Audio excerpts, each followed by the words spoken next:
Hi there. My name's Sophie, I'm 32, and if you've got a moment, I'd like to tell you a story about the holiday that finally made me realize who I was, and who I'd never be again. I live in Livingston, a small town in Montana that most people only pass through on their way to Yellowstone. We've got more pickup trucks than sedans, old neon signs that still buzz outside diners, and winters so sharp they crack your lips just stepping out to check the mailbox. I love it here. Always have. It's the kind of place where you can breathe without feeling watched, where folks wave even if they don't know your name. I run a welding and farm equipment repair shop on the edge of town. Some mornings, before the crew shows up, I'll sit on the concrete steps out front, sipping burnt coffee from the gas station and listening to the wind knock around the rusted wind chimes I hung by the door. I wear steel-toed boots with the toes scuffed white, jeans with burned spots, and usually tie my short hair back in a bandana to keep the sparks out. Nothing fancy, just me. I've got grease under my nails more often than not. And I used to think that meant I was lesser somehow, like the world handed out points for soft hands and neat collars. Funny, isn't it, how we can spend decades believing we're measured by the wrong damn things? If you're still here, maybe you've felt that way too. Maybe your family or neighbor sized you up by your paychecks, the brand on your toolbox, or the stains on your shirt after a long day. If that's true, stick around. Hit the like button so I know I'm not alone. And drop a comment. Would you let people back in after they've shut the door on you once? I'm genuinely curious, because even now I wonder if my line was drawn too deep. Last year, 3 days before Thanksgiving, I found out exactly where I stood with the people who were supposed to know me best. It was a Wednesday, early evening, the sun already gone behind the snowcaps. I'd just come home from patching a busted combine for a rancher outside of town. My jacket smelled like diesel and cold air. I was standing in my kitchen, still wearing my work gloves, when my phone lit up with a call from my mom. Her name is Nancy. She's one of those women who always smells like cinnamon potpourri, keeps floral doilies under everything, and believes no problem is too big for a pot of chamomile tea, unless, apparently, that problem is her own daughter. I answered with a tired smile in my voice, already picturing us around the table in 2 days, carving up her brown sugar ham and passing hot rolls. Instead, her voice came out tight. She said my brother Ethan wanted this Thanksgiving to be perfect. It was the first time he was bringing Caleb home.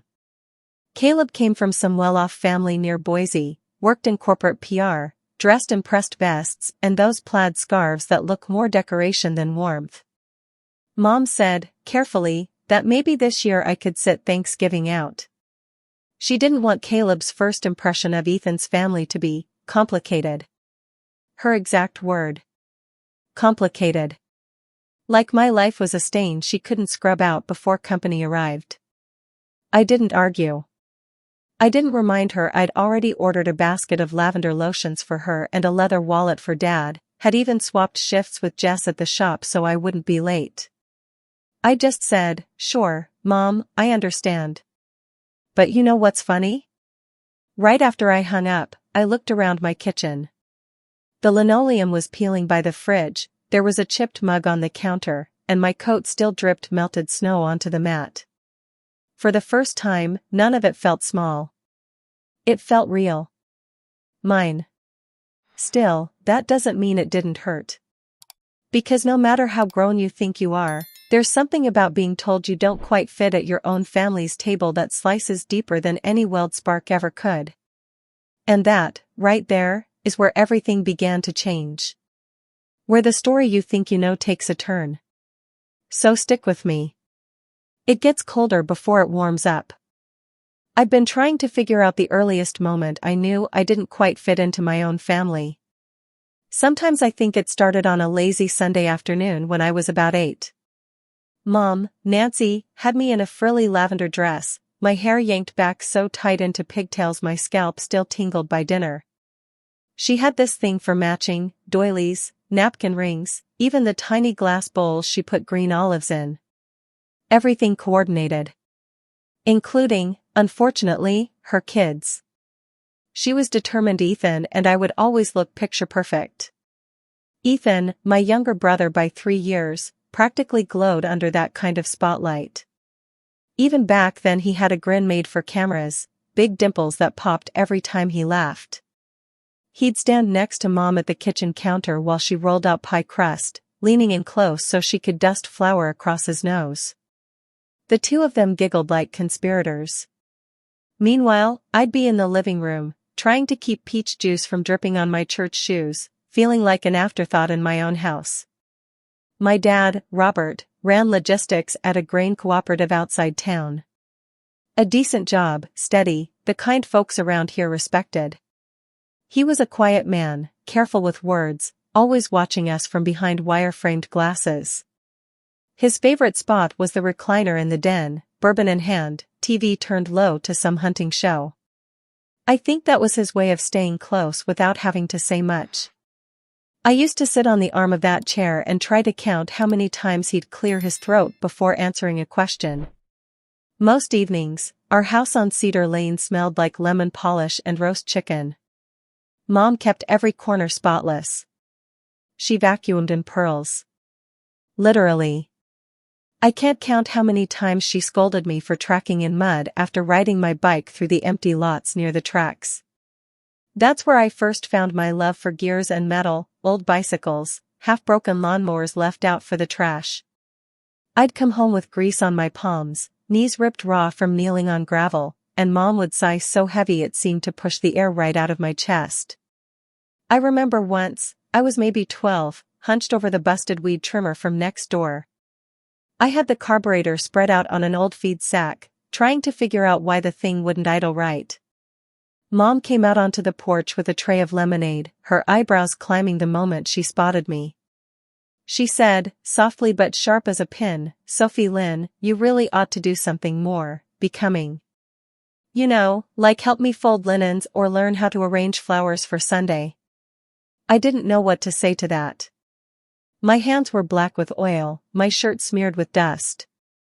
I just nodded, feeling the thrill of solving the engine problem fade into a small, embarrassing ache. That's the thing about mothers, isn't it? They can turn a victory into a lesson on shame without even raising their voices. And Ethan, God, Ethan was exactly who they hoped he'd be. He loved performing, even when we were little. He'd stand on the stone hearth in the living room, do silly dances or recite lines from movies with exaggerated flair. Mom would clap like he'd won an Oscar. Dad's eyes would soften, a slow grin tugging at the corner of his mouth. I'd watch from the hallway, dirty nails biting into my palms, telling myself I didn't care. But I did. I cared so much it felt like swallowing rocks. I tried, in my awkward way, to join in. Once I signed up for a school play, hoping maybe that'd make Mom beam at me the way she did for Ethan. But under the stage lights, my hands shook so bad I nearly dropped my prop basket. Afterward, Mom smoothed my hair and said, "Well, you gave it a try, sweetheart.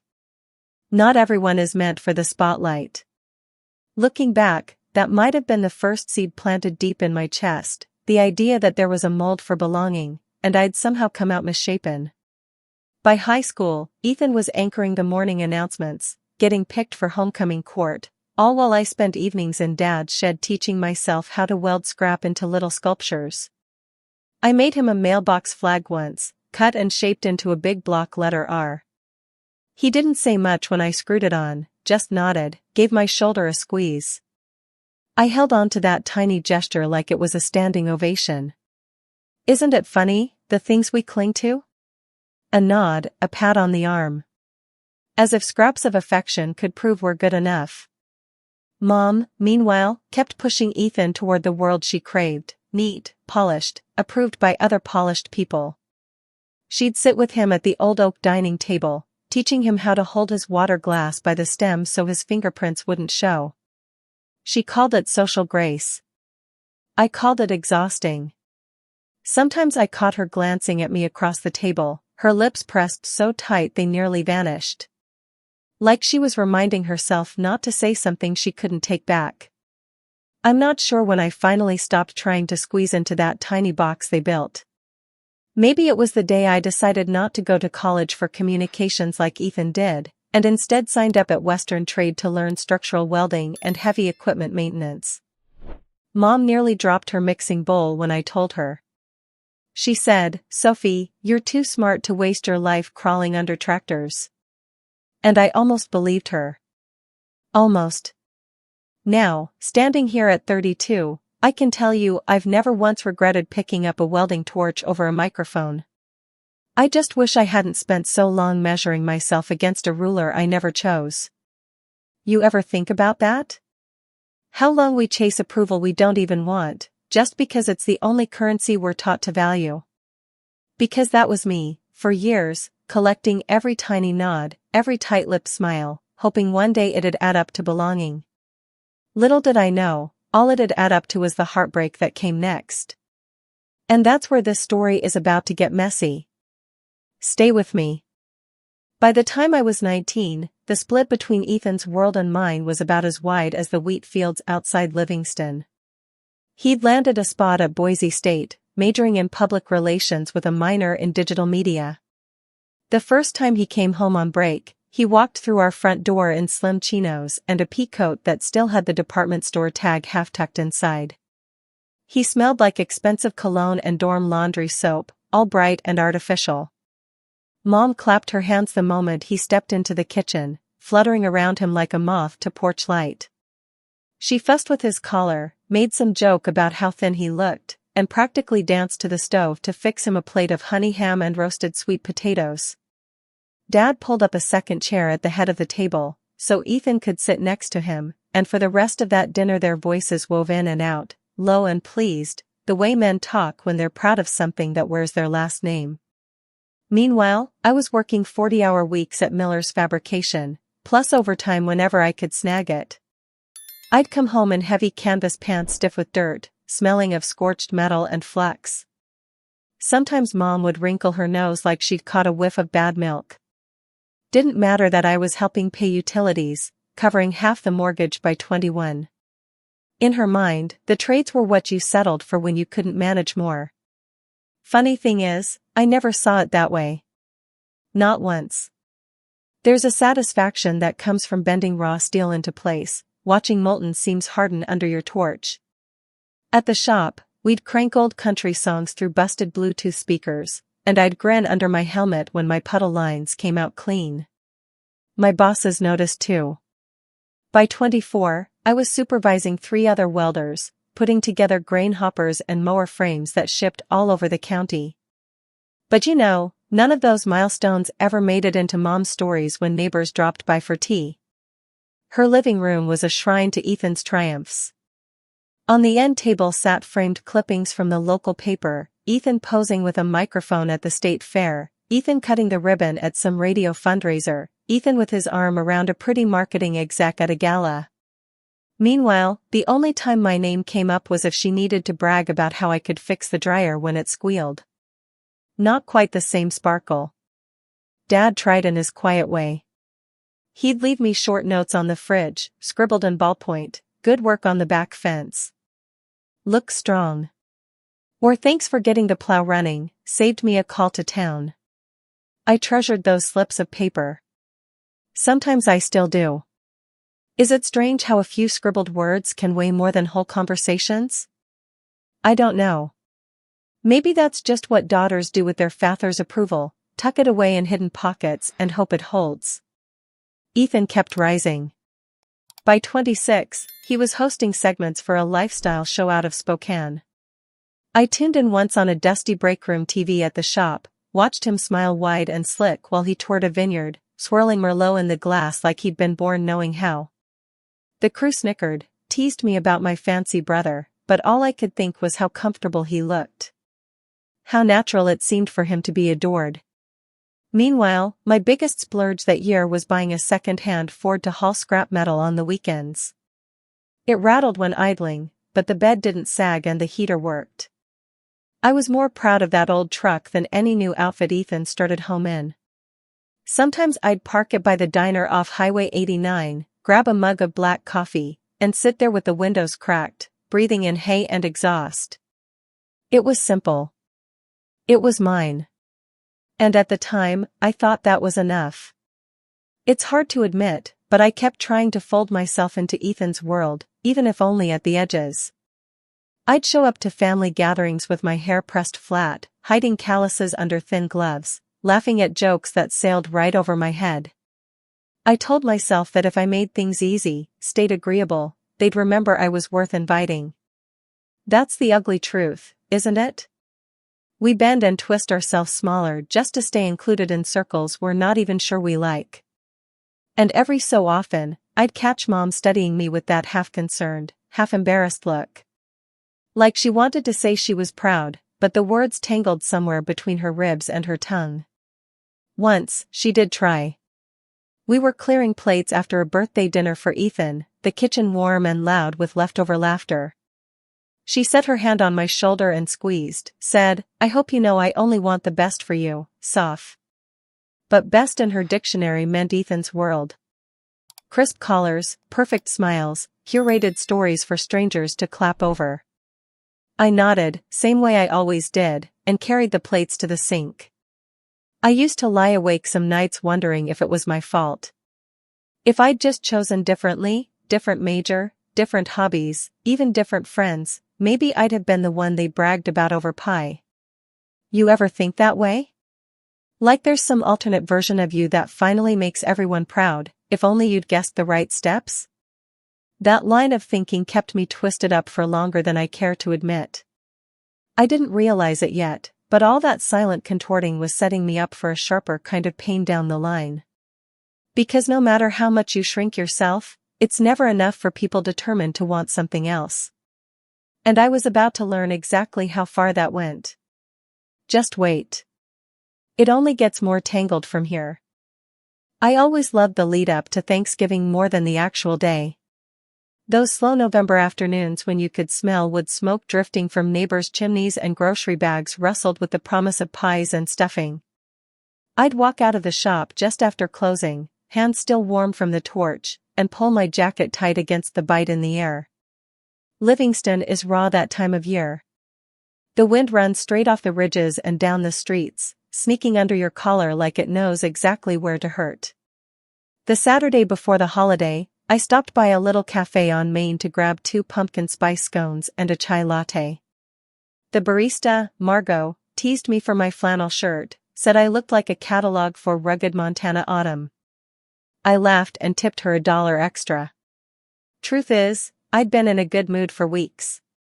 I'd already ordered a set of handmade soaps wrapped in burlap for Mom, she loves fancy little things like that, and a leather bifold with Dad's initials stamped in gold.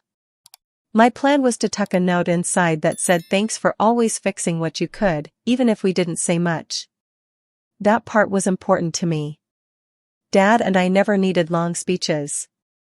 I'd also lined up my work schedule so I could be free Wednesday afternoon through Sunday. Even the guys at the shop ribbed me about it, calling me soft for shutting down that long. But it mattered. I didn't want to roll into Thanksgiving late, half dead from welding beams all day. I wanted to be there when the kitchen was loud and the house smelled like rosemary. I even thought maybe Mom and I could prep the rolls together, like we used to when I was small enough to sit on the counter.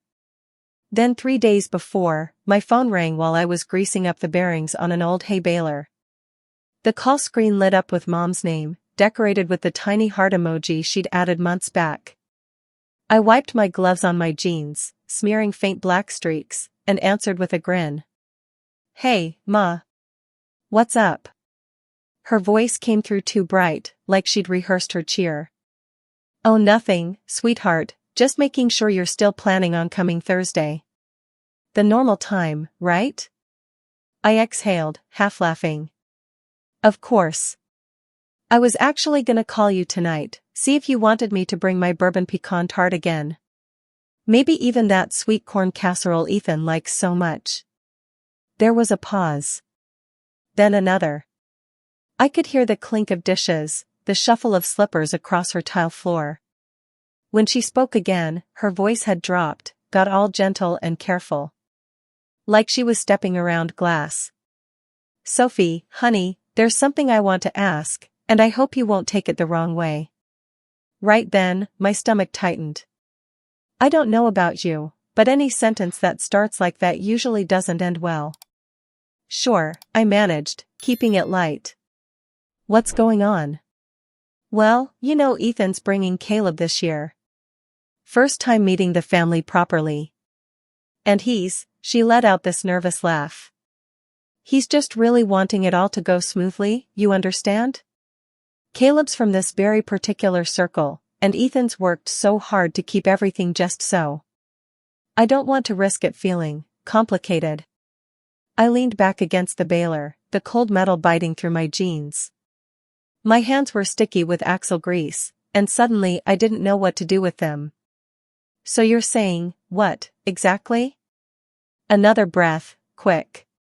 I'm just asking if maybe, for this year, you'd be alright sitting it out. Just so everything stays easy for Ethan and Caleb. Next year, of course, we'd. Next year. Sure. The words flew out before I could catch them. I didn't trust myself to say anything else. There was relief in her sigh, which cut sharper than any accusation. Thank you, sweetheart. I knew you'd understand. I promise, it's only for the optics. You know how these things are. Yeah. I knew exactly how these things were. I'd spent a lifetime learning it. When we hung up, I stood in that gravel lot behind the shop for a long time, fingers going stiff in the cold. Across the way, an old windmill creaked, blades groaning against the wind. It was almost dark, that quick Montana kind of dark where the sun drops and everything else seems to follow. I climbed into my truck, set my phone on the dash, and just sat there watching my breath fog the windshield. Funny, I'd always told myself family would never shut the door on me. Not really. That they might cluck and sigh, polish the silver a little harder when I came around, but at the end of the day, I'd have a seat at their table. Turns out, all it took was one slightly fancy boyfriend and a little social anxiety for them to decide my place was somewhere else entirely. I drove home slower than usual, taking the back roads that cut through rolling pasture. Deer darted across twice, their eyes flashing in my headlights, and I wondered if they ever second-guessed where they were welcome. By the time I pulled into my driveway, my stomach was churning. The porch light spilled yellow across a patch of snow, and for a split second, I pictured Mom standing there, waving me in, apron still dusted with flour. But it was just me. Just my boots scuffing over the boards, my keys jangling as I unlocked the door. Inside, the house was quiet. Too quiet. I leaned against the counter, took a long breath, and tried to figure out why I felt so damn hollow. I mean, I'd always known I didn't fit neatly into the kind of holiday portrait Mom liked to paint. But hearing it out loud? Having it requested like a favor, that I just disappear for the sake of appearances? That was something else entirely. And it wasn't even the worst of it. That part was still waiting for me, just around the corner. Thanksgiving morning came in soft and gray, the kind of overcast that made the snow on my front yard glow like a dim lantern. I woke later than I meant to, squinting at the clock on my nightstand that blinked 8:47. Most years I'd already be showered and half-dressed by then, carefully picking which plaid shirt to wear so Mom wouldn't sigh about me looking unkempt. This time, there was no rush. No parade of dishes waiting, no small talk in the living room about which neighbor had the brightest Christmas lights. When I finally rolled out of bed, my body felt heavy, like it took twice the usual effort to move. I pulled on an old cotton hoodie with frayed cuffs, let my short hair stay mussed from sleep. The mirror by my front door showed me a face still splotched with pillow lines, eyes faintly puffy. For a second, I almost laughed. Who was I trying to impress now? The kitchen felt too quiet. I stood by the sink, listening to the tick of the old wall clock and the faint creak of tree branches brushing against the roof. Most Thanksgivings, you couldn't hear yourself think over the chatter and clatter at Mom's. Someone would have the TV blasting the rodeo highlights, Dad might be at the counter carving up turkey, Ethan leaning back in his chair telling some story that made Mom cover her mouth in delighted shock. But in my little house, the only sound was the radiator rumbling to life. I cracked 2 eggs into a skillet, toasted bread that came out slightly burnt, and sat at the table staring at the steam. I'd bought cranberry preserves just for today. Spread a thick layer on one slice of toast and tried to pretend it tasted festive. It didn't. It just tasted tart. You ever notice how certain foods cling to memory harder than others? For me, cranberry always meant holidays, meant sticky fingerprints on glass bowls and mom fussing with napkins. So eating it alone felt oddly hollow, like mimicking a tradition that didn't want me in it anymore. After breakfast, I wandered around the house a bit aimlessly.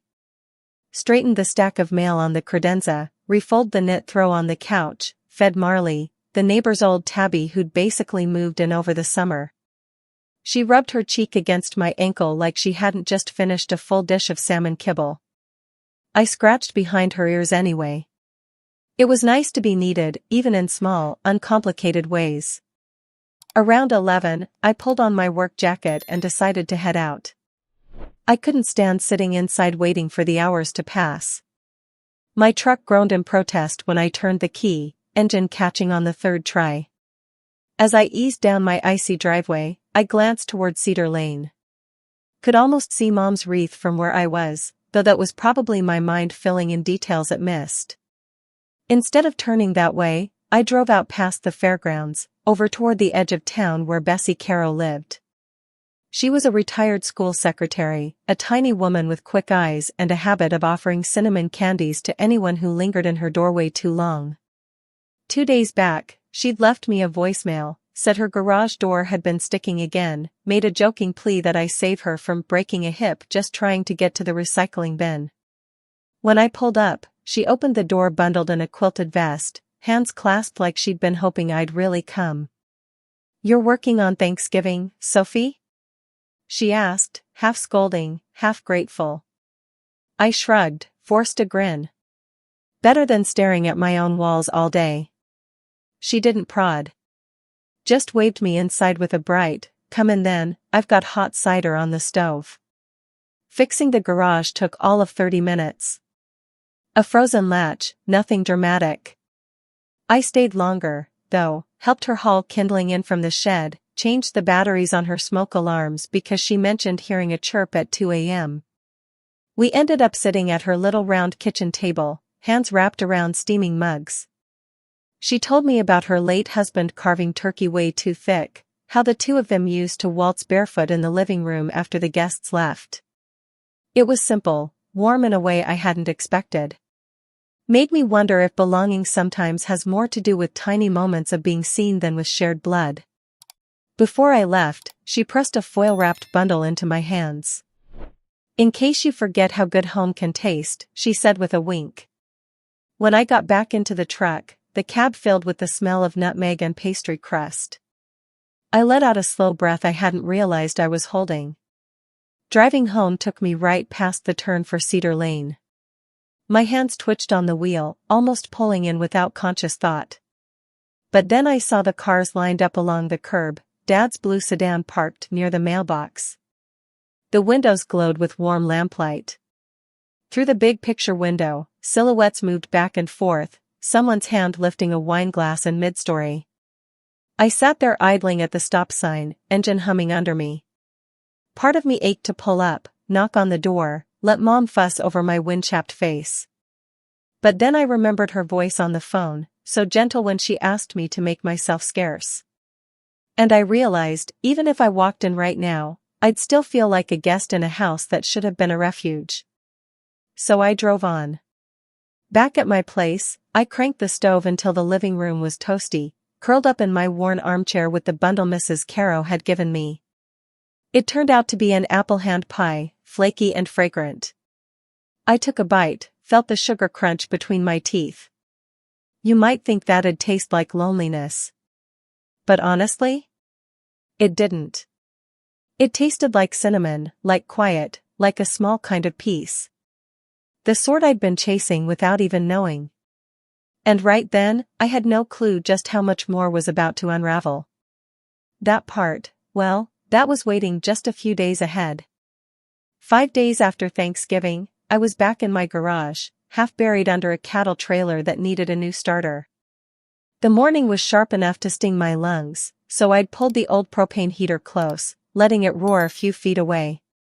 My hands were black with grime, cold biting through the worn leather of my gloves.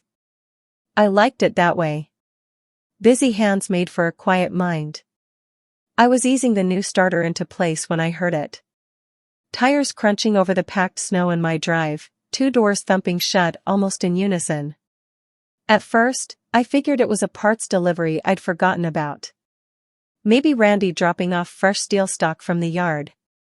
But then voices drifted through, muffled and tense. Familiar voices. I crawled out, wrench still in hand, and stood, blinking into the glare bouncing off the drifts. There at the end of the drive stood my mom and dad. And Ethan. My chest squeezed at the sight of them huddled together like a clumsy little rescue party. Mom had her cranberry red wool coat buttoned to the neck, clutching a tin in front of her like a peace offering. Dad rocked slightly on his heels, hands jammed deep in his pockets, eyes darting to the truck, to me, then back to the ground. Ethan looked, well, pissed, honestly. His cheeks were flushed, jaw working like he was trying to grind down words before they slipped out. I wiped my hands on a rag that used to be a dish towel before too many oil changes. Couldn't think of a single greeting polite enough to cover the whiplash of seeing them there. Mom called out first, her voice pitched too high. "Sophie, honey, we thought we'd drop by. You know, just to check on you. See how you're doing." She tried for a warm smile. It didn't quite reach her eyes.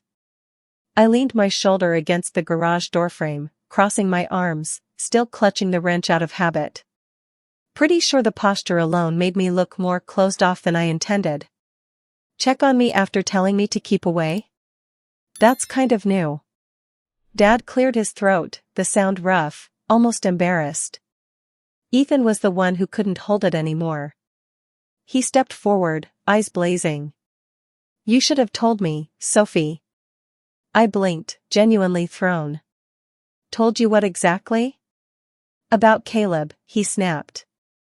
"About how he used to work for you. That you were the one who taught him everything he knows about the business." My stomach dropped. Caleb. The boyfriend I'd been asked to stay invisible for. I felt my pulse climb. I honestly didn't realize it was the same Caleb until just now. He'd been a scared 20-year-old apprentice at Miller's when I was lead there. Fresh out of a bad job, so green he couldn't tell flux from filler rod. I'd pulled for him more than once when the owner threatened to kick him to the curb after he botched axle welds. He'd gotten better. Left to start something of his own. Ethan was still glaring. He told us everything. About how you took the time to teach him your spreadsheets, your investments. How he's only in the position he is now because of you. Mom shifted from foot to foot, tightening her grip on the tin. Dad rubbed the back of his neck like it itched. I let out a breath, foggy in the cold. That's Caleb's story to tell, not mine. Never figured it was relevant. Not relevant? Ethan's voice cracked, high with embarrassment or maybe something sharper. You made me look like an idiot, Sophie. You let me parade around thinking Caleb was this huge success story without ever saying you had a hand in it. That you're, he paused, struggling, actually way more successful than any of us knew. His words hit me like a weird slap. Not even angry. Just stunned. Mom jumped in quickly. Sweetheart, we had no idea.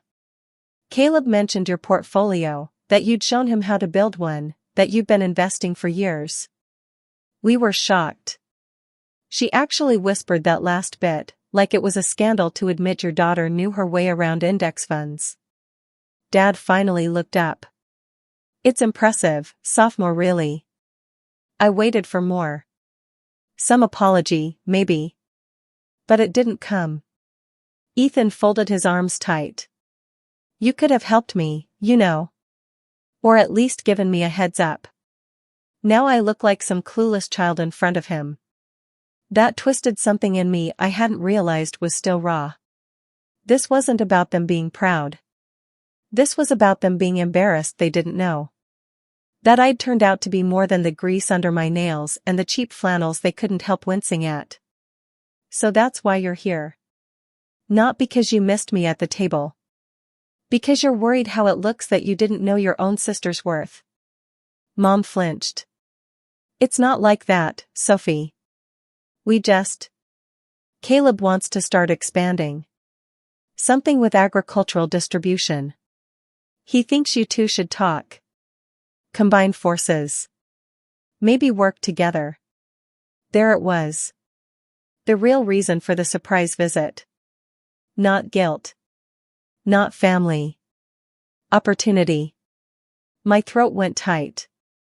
I stared at the three of them standing in my driveway, shivering against the wind, looking for all the world like people who cared. And maybe in some twisted way they did. But it wasn't the way I needed. I pushed off the garage door, shaking my head. You came to apologize. That's what you said. But you brought a business pitch instead. Ethan's face tightened. It's called being smart. Building something. You should understand that. I gave a small, sad laugh. I do. That's why I built it without you. For a second, nobody moved. Then Mom opened her mouth, eyes glossy, like she was about to beg. I couldn't handle that. Not yet. I turned and walked back into the garage, letting the heavy door fall shut behind me.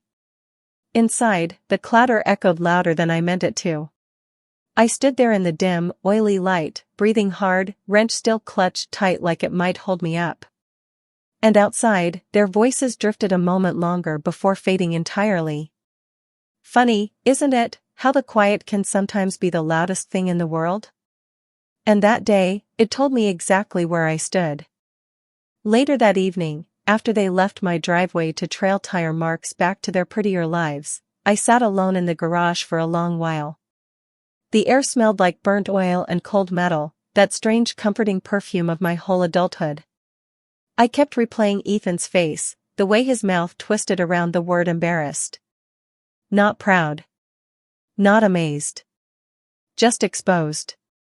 I don't know why it stung as much as it did. Maybe because I'd spent so many years hoping for exactly this moment, them finally seeing me not as a messy sideshow to Ethan's glittering circus, but as someone worth bragging about too. And when the revelation came, it landed all wrong. Less like a celebration, more like a scolding. Why didn't you tell us?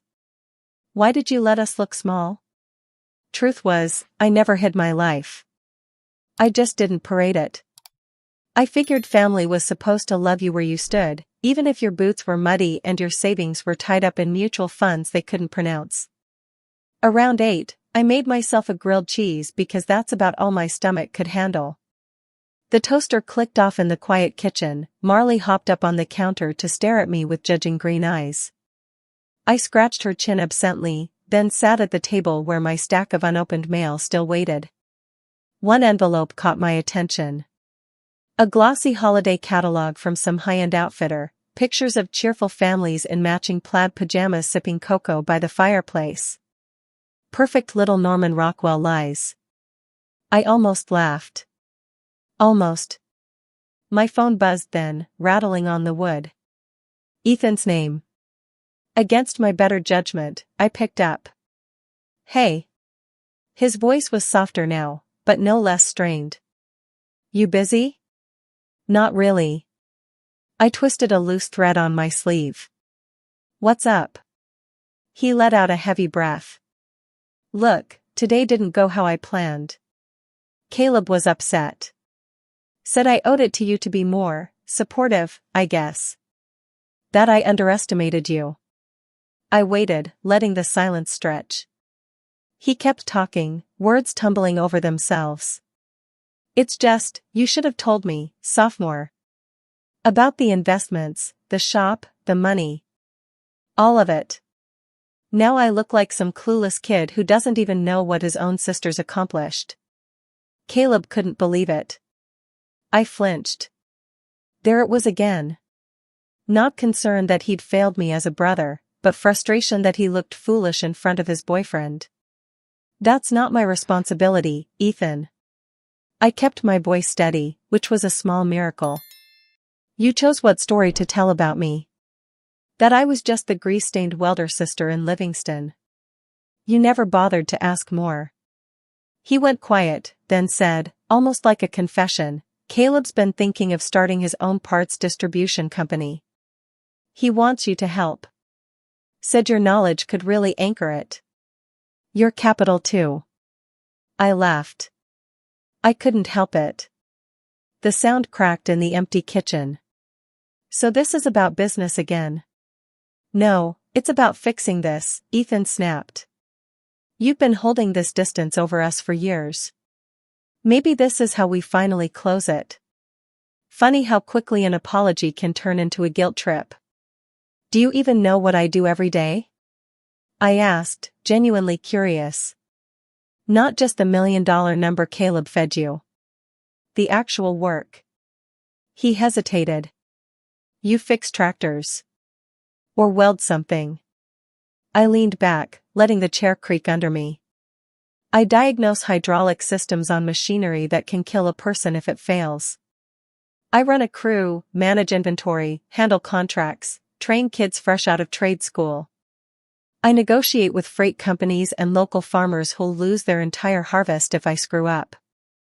I also still crawl under machines myself because that's what leaders do. It's not just about checks or index funds. It's a life. One I built, by hand. His silence was sharp enough to almost be an answer. I wondered if he was picturing me the same way Mom always did, smudged and tired in dirty boots, never grasping the complexity under all that grime. Ethan tried one last plea. Caleb respects you. He said working with you could be huge. For all of us. Maybe it's a chance for you and me to finally be on the same team. My throat tightened. For so long, that's all I wanted. To stand shoulder to shoulder with Ethan, equals in something. But not like this. Not with my worth reduced to a lifeline for his next shiny venture. If I'd said yes a week ago, before Caleb told you about the money, would you have wanted me there on Thanksgiving? He didn't answer. That told me enough. I sighed. I'm not buying my way into your circle, Ethan. I'm your sister. If that doesn't earn me a seat at your table, nothing ever will.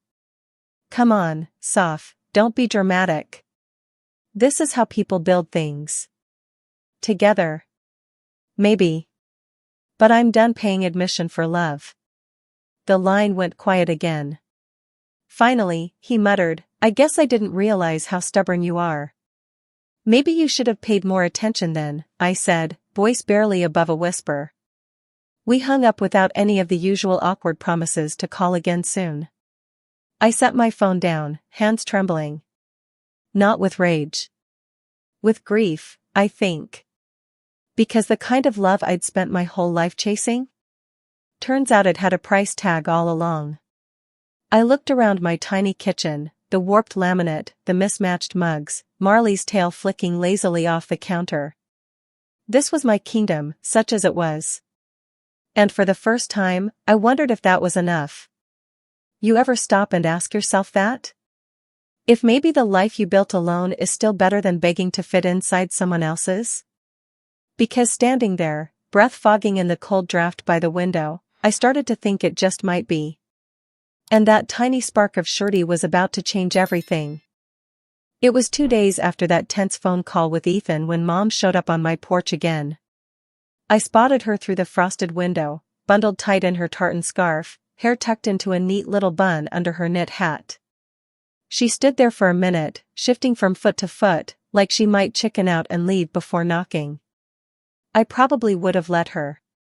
But then her knuckles rapped lightly on the door, polite as ever, like we were neighbors instead of mother and daughter.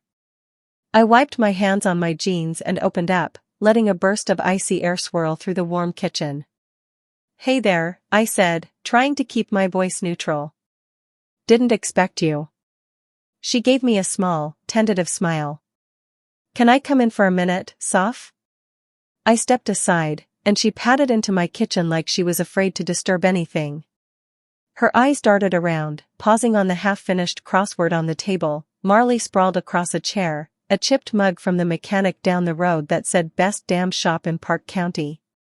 I watched her take it all in. Part of me braced for a wrinkle of her nose, some little flinch of judgment. But she just clasped her hands together and stood quiet. After a breath, she said, "Caleb told me more. About how you helped him start saving, about how you showed him where to put his paychecks so he could someday build something real." Her voice cracked just a hair. "Said he never would have had the courage without you." I leaned back against the counter, arms folded. "That was a long time ago, Mom." "I know." Her eyes shone a little, though I couldn't quite read what was behind it. "It's just, you never told us. You never gave us a chance to be proud." That made me laugh, but not in a happy way. "You were already proud, Mom. Just of Ethan. Of his shows, his parties, his fancy suits. That was enough for you. Nobody ever asked what I was doing under these dirty sleeves."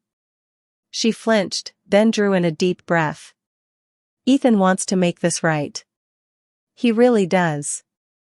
Caleb's convinced this business idea could take off, especially with your experience. With what you've built." There it was. The ask? Not cloaked in family dinners or second chances or even forgiveness. Just opportunity. A polite way to buy back the seat I'd lost at their table. I shook my head slowly. "Mom, do you even hear yourself? You didn't want me at Thanksgiving. But now that you know there's something you can gain, suddenly it's important to bring me in?" Her eyes filled, the way they always did when she wanted to soften the edge of a conversation. "Sophie, it's not about money. It's about fixing what's between you and your brother. About building something together." I looked at her, really looked. Her neat wool coat, the delicate gold earrings, the faint whiff of lavender lotion she always wore. My mother was someone who built her entire life on appearances, matching silver, neat garden rows, children who reflected the bright, orderly world she wanted to live in. And I was the smudge on all that shine. The grease stain that didn't scrub out. I pushed off the counter, shaking my head. "You know, Mom, if I'd said yes to Ethan's offer before Caleb ever told you about my savings, before there was a portfolio worth bragging about, would you have even let me in the door?" Her mouth opened, closed. Then her gaze dropped to the floor. "That's what I thought." There was a long, quiet beat. The only sound was Marley hopping down from the chair to paw at her food bowl, little claws clicking on the linoleum. I sighed, tried to ease the edge out of my voice. "Look, I love you. I'll always love you. But I'm not going to bankroll my way into this family. If Ethan wants a relationship with me that doesn't start with dollar signs, I'm here. I always was. But I'm not buying my seat at the table." Mom's shoulders sagged. I could see the fight leave her in slow motion. It was almost sad, the way she folded in on herself. "He's your brother, Sophie. And I'm his sister. That's supposed to be enough, isn't it?" She didn't answer. Just reached out, brushed a stray piece of hair off my forehead, the way she used to when I was a kid covered in grass stains. It was so gentle it nearly undid me. Then she stepped back. "I should go," she whispered. "Yeah. Probably." She walked to the door, hesitated one last time, then let herself out into the brittle cold. I stood there for a long minute, listening to the soft tread of her boots crunch across the snow. When the quiet settled back over the house, it felt heavier somehow, like everything inside me had finally stopped rattling. Funny how for so many years, I'd have given anything to hear her say she was proud. Now I realized it wouldn't have changed a damn thing. Because pride built on conditions isn't really pride at all. It's just relief that you finally colored inside their lines. You ever wonder about that? If maybe love that comes only after you've proven your worth isn't really love? Because standing in my kitchen, breath clouding in the chill from the open door, I started to believe that was true. And that tiny, unsteady belief was about to become the only thing strong enough to carry me through what came next. The morning after Mom left, I sat at the kitchen table with a mug of black coffee gone lukewarm, staring out the window like maybe the frost patterns on the glass could give me answers. The snow in the yard was fresh, untouched by footprints. It made the world look clean, unspoiled. Almost like nothing bad could happen here. I pulled the old wool blanket tighter around my shoulders. My phone was face down on the table, silent. No missed calls. No long apologetic texts. And somehow that absence felt heavier than if it had been buzzing off the hook. All those years, I thought the greatest hurt would come from them telling me I didn't belong. But the real ache was discovering they'd been telling me that in 100 tiny ways all along, and I'd never wanted to see it. You ever catch yourself rewriting history so it hurts less? Like, convincing yourself the reason your mom never showed up at your welding certification ceremony was because she was busy, not because it embarrassed her to sit next to guys with soot on their sleeves. Or that Ethan forgot to invite you to his housewarming because the text just slipped his mind, not because he worried what his new neighbors would think of the sister in steel-toed boots. I'd built a whole reality on stories like that, little polite lies to patch over the bigger truth. That morning, though, there was nothing left to patch. Just me, Marley asleep in a tight ball by the radiator, and a hollow space in my chest where I used to keep my hope. Eventually, I forced myself up. I spent the afternoon out in the garage, not really working on anything important. Just tinkering. Tightening bolts that didn't need it, rechecking fluid levels I'd already topped off. The quiet clang of tools, the smell of coolant and grease, that was its own kind of therapy. A reminder that here, in this space I built with my own two hands, I was good enough. More than enough. Around dusk, I cleaned up and drove over to the co-op hardware store. Not for any big reason. I needed sandpaper and figured talking to Dave behind the counter might distract me. He's one of those old-timers with a voice like gravel and stories that never quite have a point. But standing there while he rambled on about his busted snowblower, I felt oddly grounded. Sometimes it takes a man complaining about carburetors to make the world feel normal again. When I got home, the porch light cast a soft circle on the snow. I paused at the top step, taking it in. My house might not have much curb appeal, siding a little warped, the gutters overdue for cleaning, but it was mine. Paid off, every inch of it earned by hours in a welding hood with sweat dripping down my spine. And that mattered in a way I couldn't have explained to my family even if they'd cared enough to listen. Inside, I warmed up leftover chili on the stove, poured it into a cracked ceramic bowl, and sat at the counter flipping through an old mailer from the farm supply place. They had a sale on apple saplings for spring planting. Made me think maybe I'd carve out a bit of yard by the fence and try my hand at growing something new come May. That thought made me smile. Not everything has to be grand to be worth loving, you know? A modest stretch of grass, a couple scrawny trees, maybe a battered porch swing someday. That sounded pretty damn close to contentment. It hit me then that this was the real price of my freedom. Peace is a lonely thing, at least at first. It means standing alone when the easy path would be to fold yourself small and slip back into whatever shape makes other people comfortable. It means choosing quiet dinners over being tolerated for the sake of a shared last name. You ever weigh that out in your own head? What's worse, a table surrounded by people who only halfway see you, or a table set for one where you can finally breathe? Because that night, eating chili with Marley purring by my feet, I started to think solitude was a bargain compared to the cost of performing.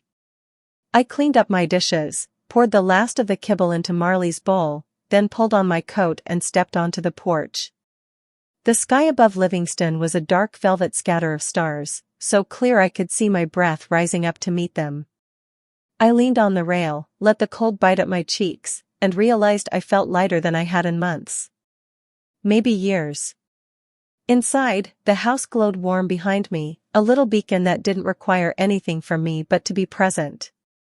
No costumes, no bright polite lies. Just Sophie, with grit under her fingernails and a bank account they didn't have to know about. And there, under that wide Montana sky, I whispered to no one in particular, I'd rather stand alone in my own damn yard than shrink myself to fit inside your walls. It wasn't a victory speech. It wasn't even particularly brave. But it was mine. And for the first time in a long while, that felt like enough. Little did I know, that small flicker of certainty was about to be tested all over again. Because family never really stays gone, do they? Not when there's unfinished business waiting just around the bend. It was 2 mornings later when I heard tires crackling over the frozen gravel in my drive again. At first, I didn't even look up from the carb I was rebuilding. I'd gotten so used to random deliveries and neighbors stopping by to drop off small engines that needed coaxing back to life. But then Marley's ears pricked, and she hopped off the workbench to press her nose against the garage door like she recognized the rhythm of those footsteps. Sure enough, when I cracked open the side door, there were Mom and Dad standing on the front step. Dad had his hands shoved deep into his jacket pockets, shoulders hunched like the cold had already won. Mom clutched a cloth shopping bag so tight her knuckles showed white. I noticed her eyes dart around the porch before settling on me, hopeful but cautious. "Hey, Soph," she said in that small, too bright voice she used when she wasn't sure of the welcome she'd get. I didn't step back to wave them inside right away. Just stood there in my coveralls, a smear of grease on my cheek, hair pinned up under a faded green bandana. Maybe it was petty, but I wanted them to see me exactly like this. Unpolished. Undeniably me. Finally, I let the door swing wider. "You might as well come in before your ears freeze off." The house was warm, filled with the smell of leftover beef stew from the night before. Dad glanced around like he was trying to memorize the layout, even though it hadn't changed in years. Mom's eyes fell on the side table by the window where I still hadn't moved the pretty gift bag of handmade soaps I'd bought for her weeks ago. That alone seemed to set her blinking fast. We all shuffled into the living room. Dad parked himself on the edge of the couch, while Mom sat carefully in the old rocker, hands folded tight around that cloth bag. I settled across from them in the armchair, Marley climbing into my lap and kneading my thigh like she sensed the tension crackling through the air. There was a long pause, so silent you could hear the little wall clock ticking in the kitchen. Then Mom took a breath. "Sophie, we were wrong. About everything. About Thanksgiving, about what it meant for Ethan, for us, for you." Her voice wavered, and I couldn't tell if it was guilt or fear or just the cold finally catching up. "We didn't handle it right," she continued. "We thought we were protecting a special moment for your brother, but all we did was cut you out. That's on us." Dad cleared his throat, eyes locked on a tiny snag in the carpet. "We thought we were doing what was best for the family. Turns out we didn't even know what family meant anymore." I exhaled through my nose, tried to slow the little drumbeat in my chest. "You didn't mean to hurt me, I know. But that's not the same as not hurting me at all." Mom's shoulders slumped. I saw her eyes flick to Marley, as if she wished it were a dog who'd come over and comfort her. But the cat just curled tighter against my leg. She said, "We want to fix this. Not because of Caleb or the business. I swear. Just because we miss you. Because we don't want to lose you." I studied them both, my parents who had once seemed so towering in my childhood, so sure and unbendable. Now they looked worn down, fragile even. It should have made me soften instantly. But I'd spent too long letting my own boundaries erode for the sake of keeping peace. I wasn't going to undo that just because they'd finally felt the sting of my absence. "Do you know what I do here every day?" I asked gently, keeping my voice low so it didn't come off like an attack. "Not the money. Not the shop. Just what my life looks like." Mom looked confused. Dad lifted one shoulder, gave a small shrug. "You work." Hard. I see that now. I nodded. That's true. But it's more than that. I built something here. A home that doesn't expect me to be anything other than exactly what I am. I like coming in with steel filings stuck in my hair. I like knowing there's no polished performance waiting. Just me, and whoever chooses to love me exactly like this. Their silence stretched, almost delicate, like they were afraid of shattering it. Finally, Mom reached into the cloth bag and pulled out a small plastic container. I recognized it immediately. Her carrot cake. The one with extra walnuts she used to make for my birthday. She pushed it toward me on the coffee table. I thought maybe you'd still want this. Even if it's a little late. I stared at it, throat tightening. Because of course I wanted it. Of course I still longed for little gestures of care, even after all the disappointment. You can't just scrub out decades of hoping to be chosen. But wanting the cake wasn't the same as stepping back into the place where I had to earn it. I swallowed. I'm not shutting you out. I'm just done proving myself to get a seat at your table. If we're going to try again, it has to start from loving me exactly where I stand. Not from needing anything else I can give you. Dad rubbed his hands over his knees, a slow movement that seemed to carry the weight of years. Then he met my eyes and nodded, almost imperceptibly. Maybe that was his way of agreeing. Or at least trying. We all sat there in a loose triangle of quiet, the carrot cake between us like a fragile truce. Marley stretched, jumped down with a flick of her tail, and padded off toward the kitchen. And in that tiny moment, I realized this was the best I could hope for. An honest reckoning. No grand declarations, no sudden reversals. Just a cautious first step back across a chasm we'd all helped dig. But part of me still wondered. Could they really love me for who I was, without waiting for the next impressive thing I'd do? I didn't know yet. That answer was still to come. We sat there for what felt like hours, though it couldn't have been more than 20 minutes.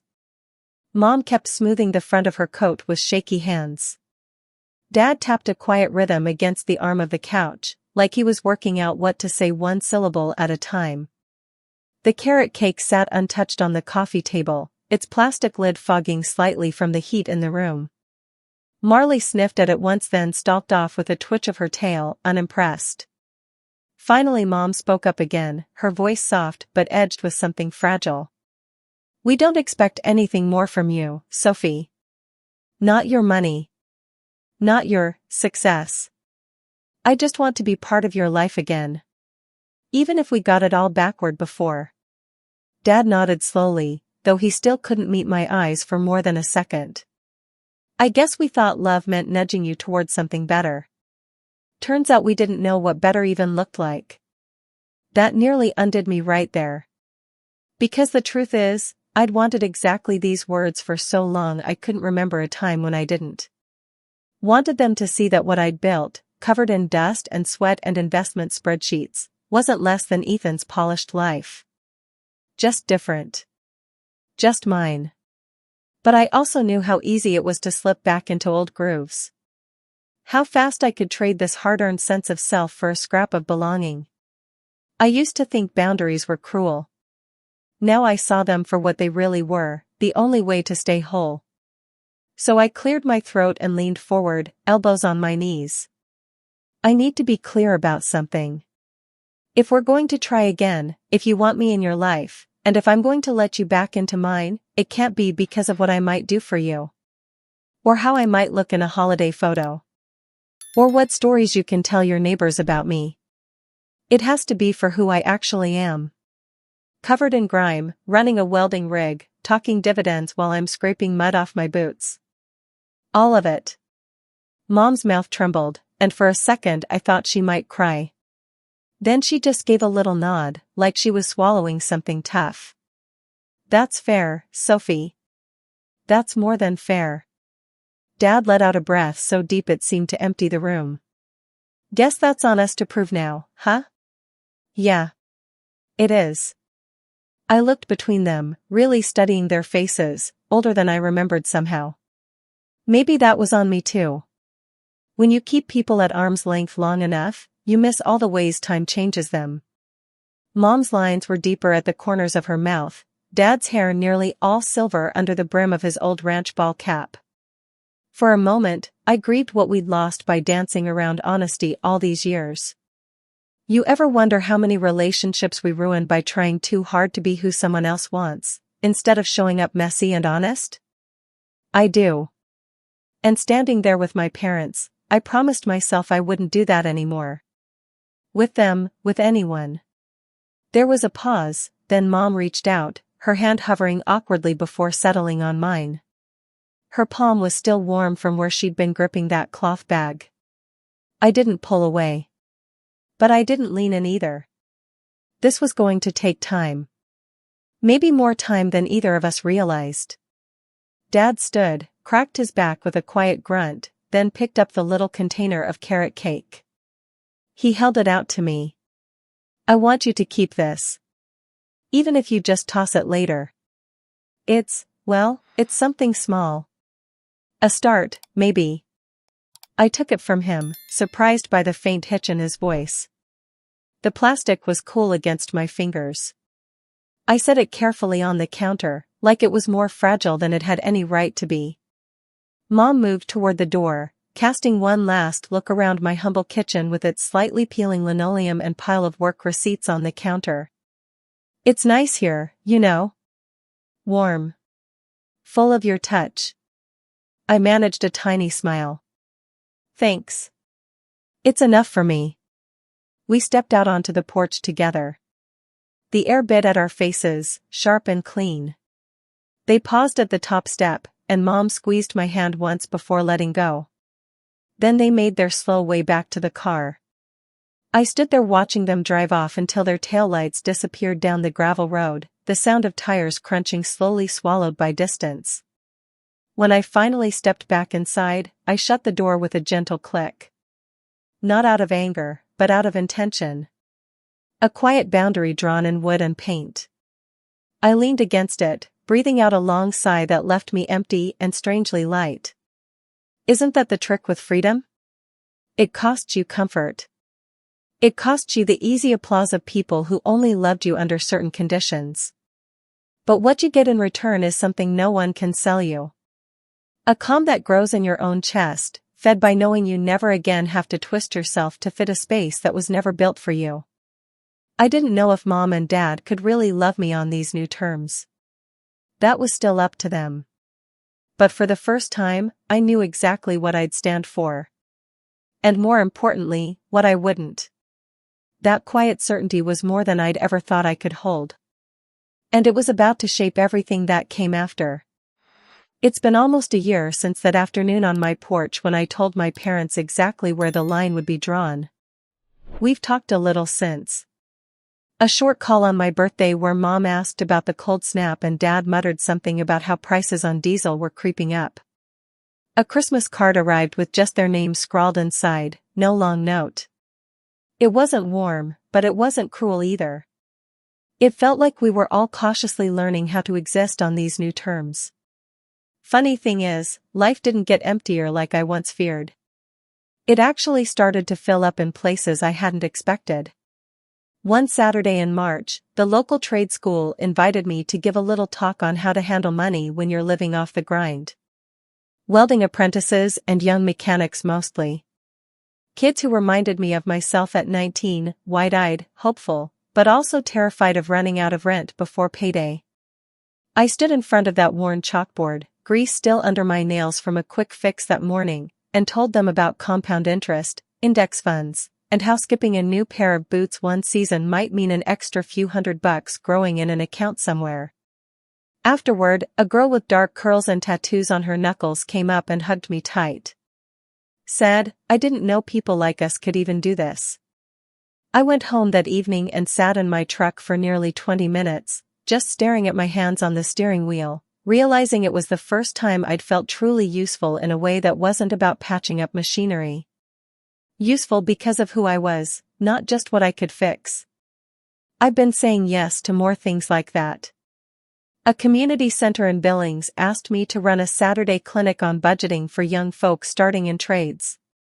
I made up little spreadsheets, brought boxes of donuts, and tried not to laugh every time someone asked if I was really that Sophie who turned a shop job into a 7-figure portfolio. That still sits strange on my tongue. I like to think of it less as $1,000,000, more like 1,000,000 tiny choices that stacked up over time. You know, I spent so long trying to prove I was worth loving in spite of being the girl with motor oil on her jeans. Turns out I was worth it because of exactly that. Because I didn't pretend. Because I showed up whole. I wonder how many of us would stop chasing people who can't love us unless we perform if we just realized that sooner. I still run my little shop outside Livingston, same gravel lot, same battered sign with a missing bolt that rattles every time the wind whips down from the ridge. Most mornings, I stop by that tiny cafe on Main, the one where Margot teases me for tracking mud across her floor. I sit by the window with a paper cup and watch life drift by, old trucks squealing around corners, ranchers loading up feed. It's quiet, sure, but it's mine. Last week, I came out of the shop to find a folded note stuck under my wiper blade. The handwriting was shaky, big looping letters. It read, "Thank you for showing us it doesn't take fancy shoes or a fancy office to build something powerful." I tucked it into my jacket pocket and didn't tell a soul about it. Some gifts feel better kept close. Sometimes at night, I step out onto my porch with a mug of mint tea and look across my scrappy yard, the one where I finally planted those 2 apple saplings last spring. They're just sticks now, really, skinny trunks with a few hopeful buds. But I like watching them grow. I like thinking someday I'll be able to stand under them and pick a fruit that came from my own stubborn patience. Marley usually follows me out, curls up on the top step, and flicks her tail like she owns the whole neighborhood. I scratch behind her ears and wonder how a creature can be so sure she belongs wherever she's decided to sit. Maybe we're all trying to learn that. You ever ask yourself what it costs to finally be free? I do. Turns out, it costs all the illusions you clung to about who would clap for you. All the warm, sugary dreams of a family that might one day say, "Look at her, we're so proud." It costs believing love should be earned through your performance. And in their place, it leaves you with something simpler, quieter, but infinitely more solid. You. Just you. I'd be lying if I said I don't still ache sometimes. When holidays roll around and my phone stays quiet, when I see Ethan tagged in photos from some big city gala, all polished and celebrated. But that ache isn't desperation anymore. It's just a soft place that reminds me how far I've come from begging for crumbs. So yeah. I'm Sophie. 32, living out here with a cat who thinks she's queen, 2 apple trees trying their best, and a shop that hums every morning with possibility. I'm not the glittering story my family once wanted to tell. But I'm real. I'm whole. And that's enough. If you've made it all the way here with me, thank you. Truly. If you've ever felt like you had to twist yourself into knots just to be worthy of a seat at someone else's table, I hope you know this, you don't. Your own table, however wobbly and small, is still yours. And there's power in that. Drop me a comment if you've ever stood where I've stood, choosing peace over proving. And if you want more stories like this, hit that like button or subscribe. I've got plenty more living and learning to do, and I'd be honored if you'd come along for the ride.